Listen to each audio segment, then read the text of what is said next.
Happy Friday, everyone. It's 2 p.m. here in Seoul, and I'm Lee Ji-yoon. Let's take a look at what's making headlines at this hour.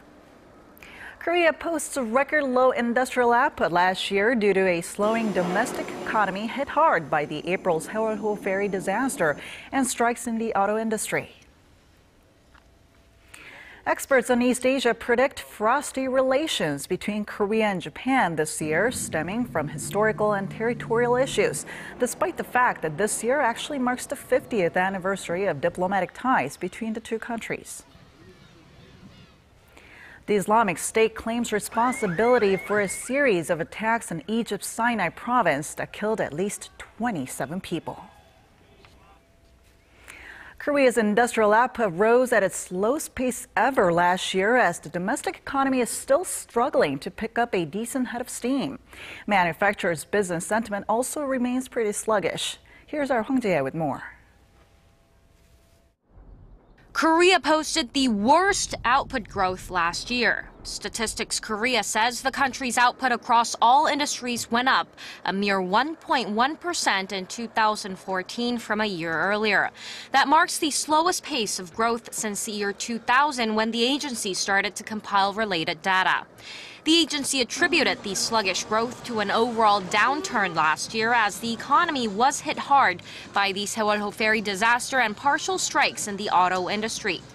By sector, output in mining and manufacturing remained unchanged from the previous year, while service sector output rose 2.2%.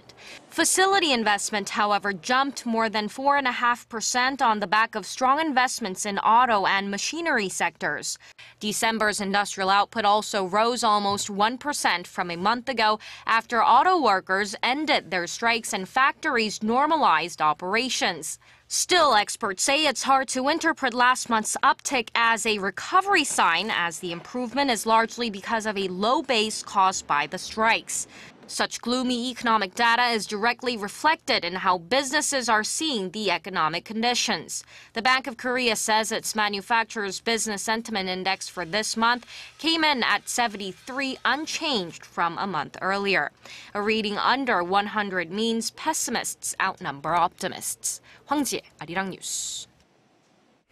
Meanwhile, a visiting U.S. official says there's no daylight between the North Korea policies of the U.S. and South Korea. U.S. Undersecretary of State for Political Affairs Wendy Sherman told South Korean officials that Washington is just as committed to Pyongyang's denuclearization as Seoul is. Our Hwang Sung-hee reports.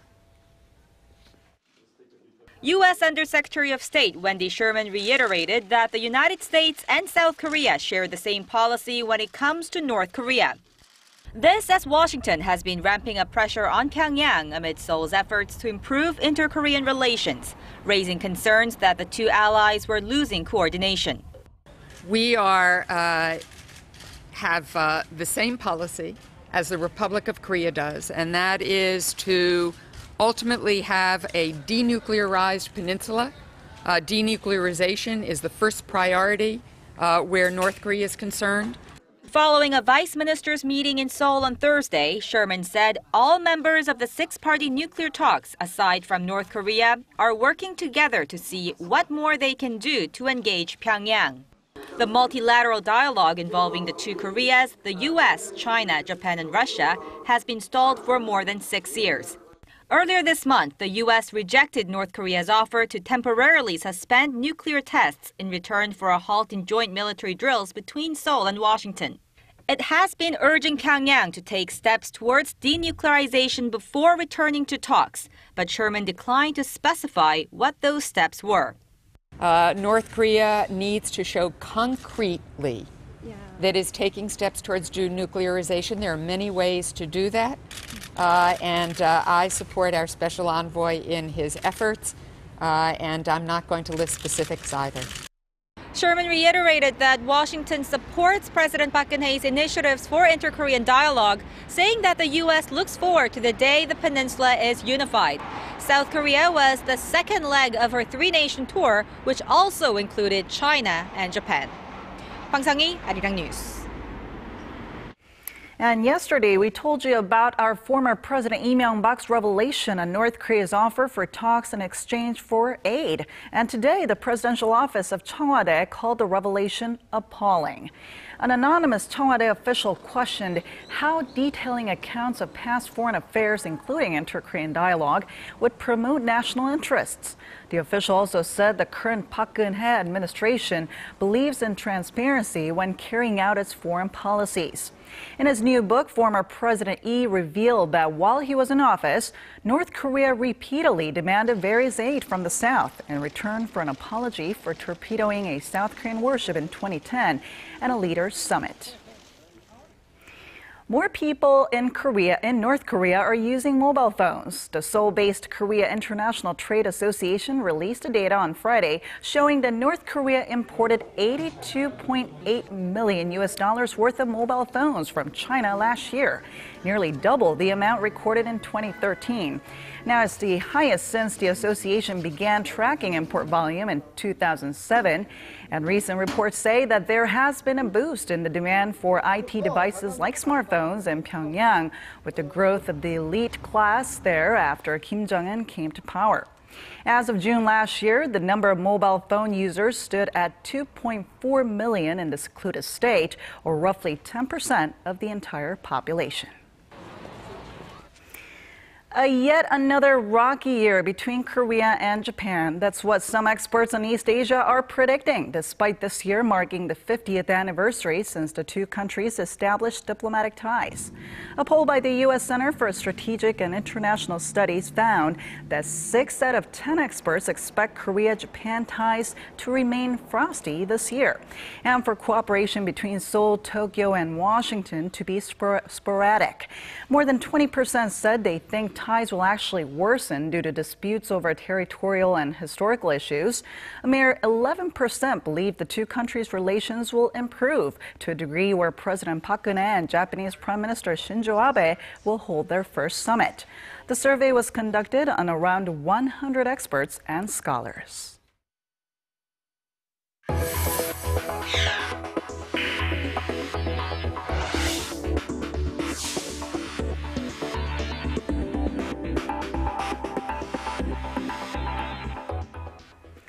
Shifting our focus to a deadly attack in Egypt, a series of bombings targeting a military base in the town of Al-Arish in North Sinai killed at least 27 people, mostly soldiers. Egyptian officials say militants detonated a car bomb Thursday local time and fired mortar rounds at a hotel, a police club, and several security checkpoints. Also, a flagship government newspaper said its Al-Arish office, located opposite of the base, had been completely destroyed.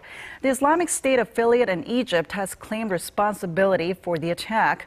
An army major was also later shot dead at a checkpoint in the border town of Rafah. And the sunset deadline imposed by the latest purported Islamic State audio has come and gone, with no prisoner swap.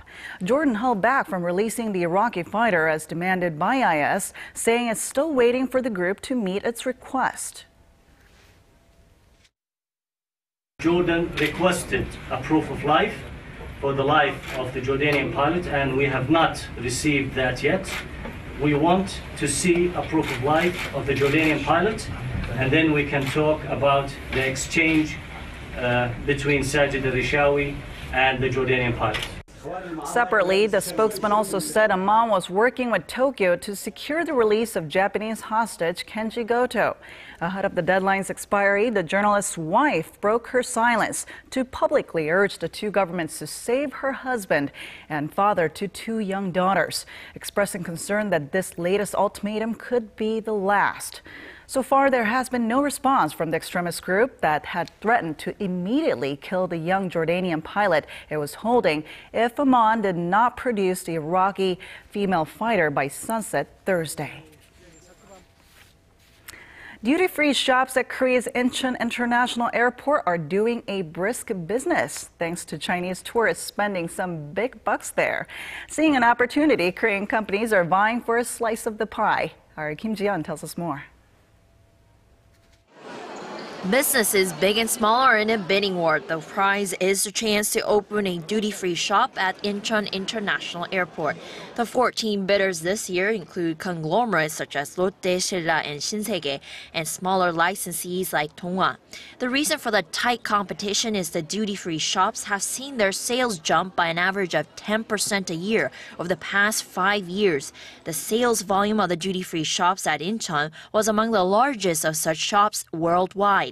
The duty-free shops at Incheon seem to have a bright future, largely thanks to the increase in the number of Chinese tourists visiting the country, as their spending comprises 35% of total sales at the shops. The airport topped the list of the world's best duty-free shops in a business traveler survey of Chinese tourists in 2014. But the appeal of opening a duty-free shop at Incheon cannot be expressed in numbers only.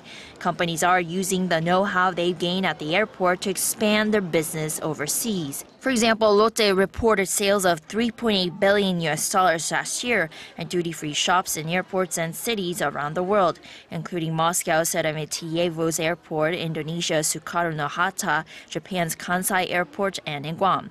That's a 6-fold increase from 2000.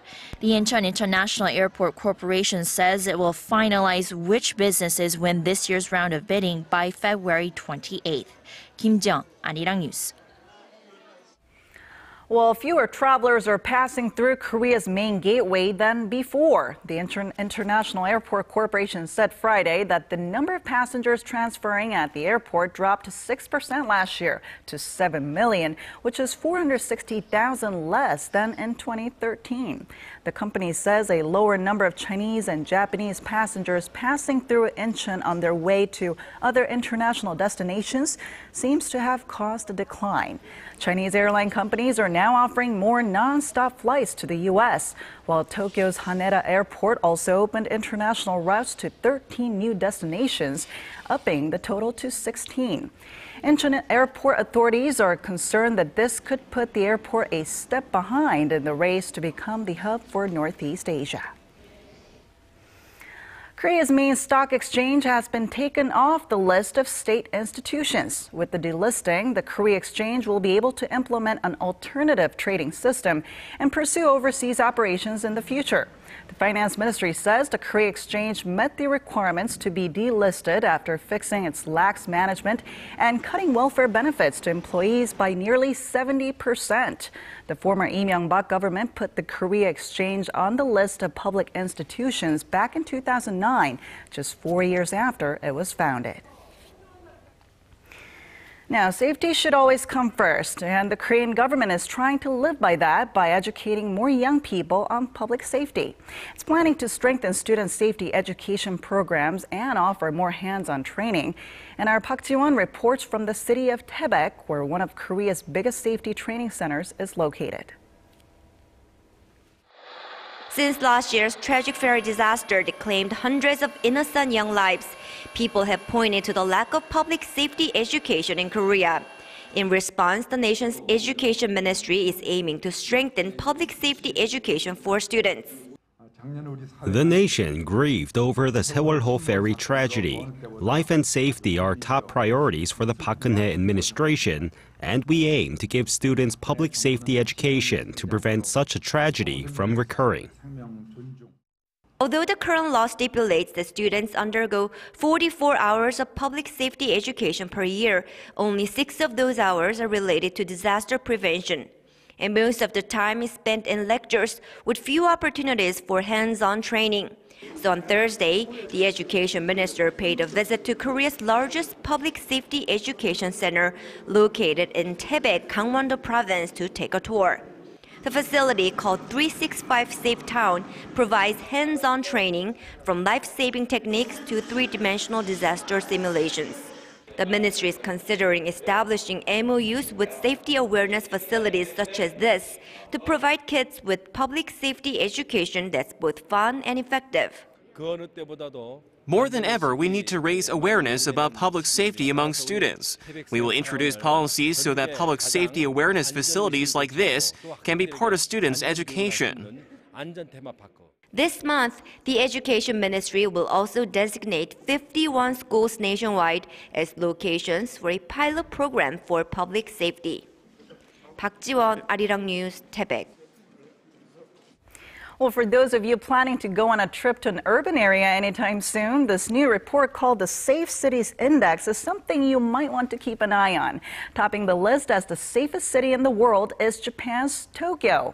UK-based think tank Economist Intelligence Unit selected 50 cities from around the world and analyzed them based on 4 criteria: digital security, health security, infrastructure safety, and personal safety.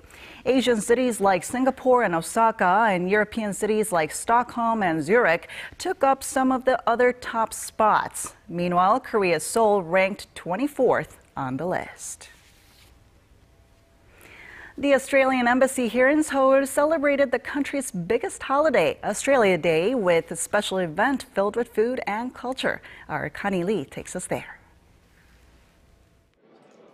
Fresh, plump cherries, mangoes as large as your face, and deep red wine. These are just a few of the things that are here in Korea, straight from Australia. Celebrating Australia Day under the theme of Showcasing Australia, the nation's embassy in Seoul held a gala event to highlight all the things the nation has to offer to Korea as a key trade and investment partner. With the Korea-Australia Free Trade Agreement in full effect since December 2014, there are certain items from the land down under that are now cheaper here in Seoul. For instance, these cherries. The removal of the 24% tariff has made these fruits much more affordable to Korean consumers. Likewise for Australian wine. I'm a lover of wine. It's a personal interest of mine. So I think with the tariff on wine coming down with the free trade agreement, I hope to see more range of choice of Australian wine in the market. The Australian ambassador adds that he wants to stimulate new areas of trade this year and maintain his country's strong defense relationship with Korea. We put a big emphasis on our defence relationship. Australia is very much an Asia-Pacific country, so peace and stability on the Korean Peninsula is central to our economic health. The event also included a special performance by Korean-Australian pop singer Tommy Im, the 2013 winner of the singing show X Factor Australia. I do want to come back to Korea this year, and if I get the opportunity, I want to do my own concert and, actually get to meet my fans and spend a bit more time here. Connie Lee, ARIRANG News.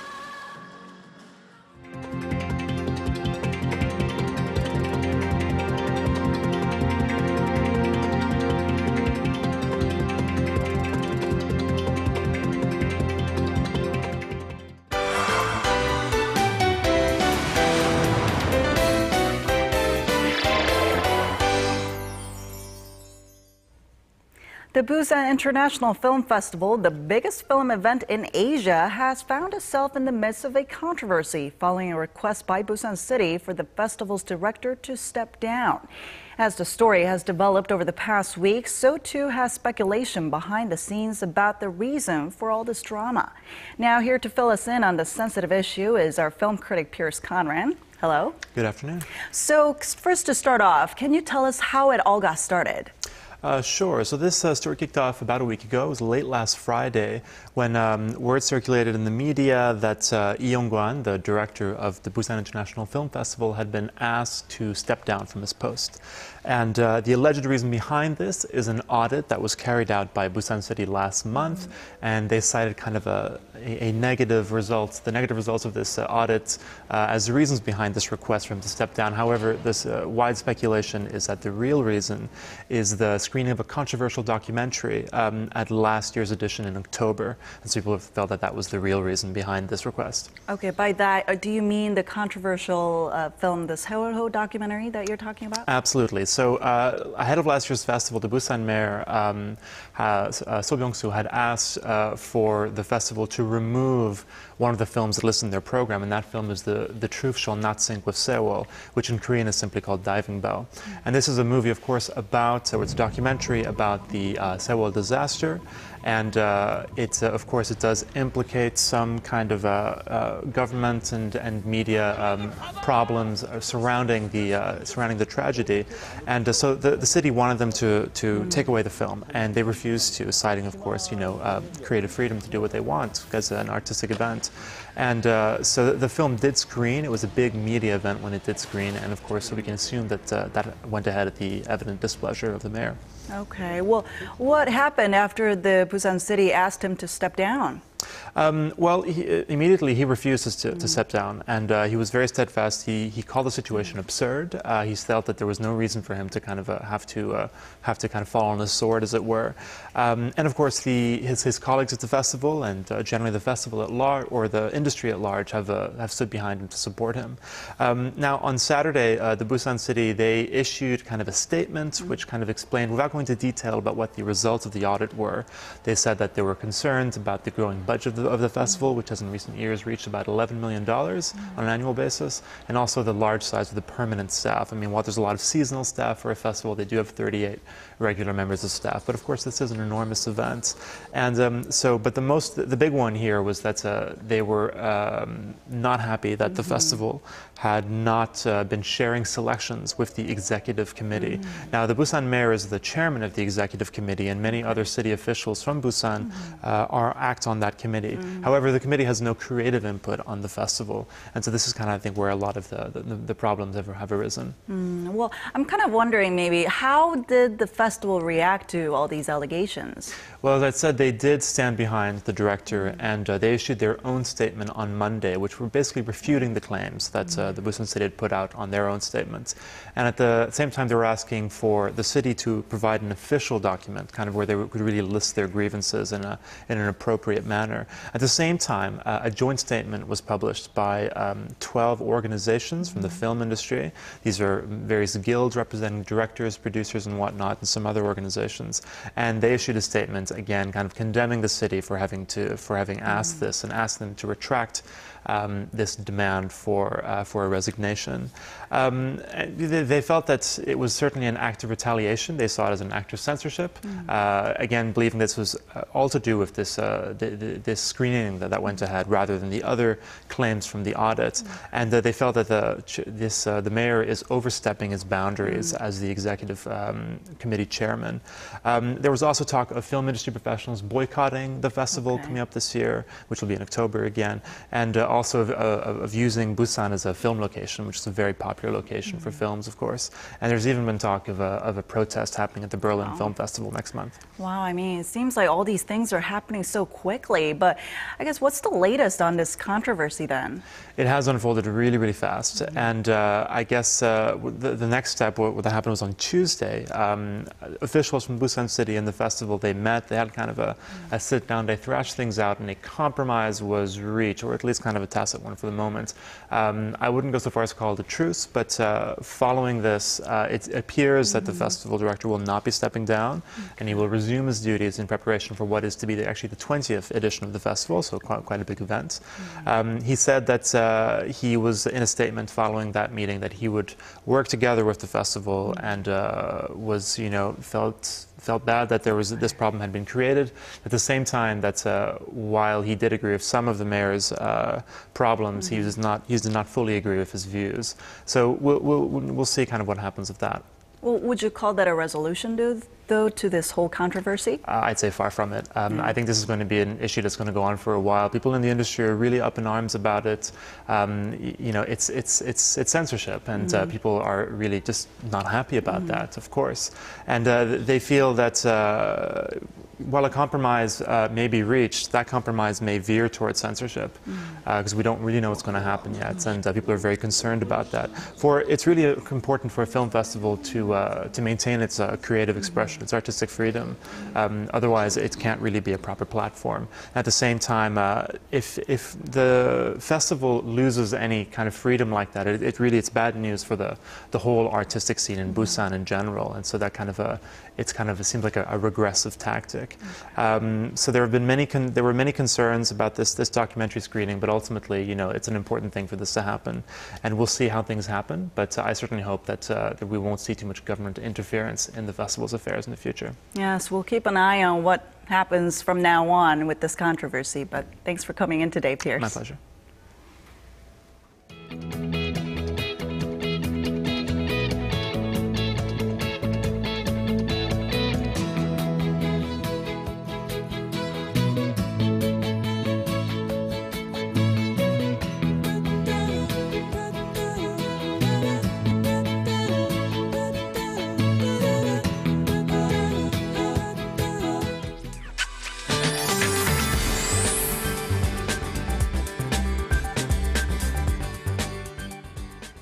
Happy Friday, everyone. I'm Michelle Park here with the latest weather forecast.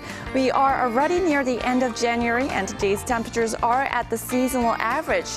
However, we can expect strong winds to blow nationwide and twice as strong as normal here in these areas. Where it's blue now, and because of the strong winds and partly cloudy skies, we won't be seeing much of an increase in our daytime highs. Now, temperatures are going to be rearranging into 2 and 8 degrees. And temperatures are expected to drop drastically throughout the night, so we'll be expecting a sudden cold snap on Saturday morning. But don't worry, the afternoon is expected to turn mild, as will the rest of our weekend. Now let's take a closer look at the readings for today. Seoul will peak up to 2 this afternoon. Meanwhile, the southern cities such as Gwangju and Busan will reach at 3 and 8. Now to other regions such as Jeju Island will get up to 6, Dokdo hits 4, while Gangnam drops low to -9. Well, that's all for now, Michelle Park, and I hope you have a wonderful day. All right, that does it for now. For those of you here in Korea, enjoy this beautiful afternoon and stay warm. I'll be back with more at 4 p.m. Korea time. Thanks for watching.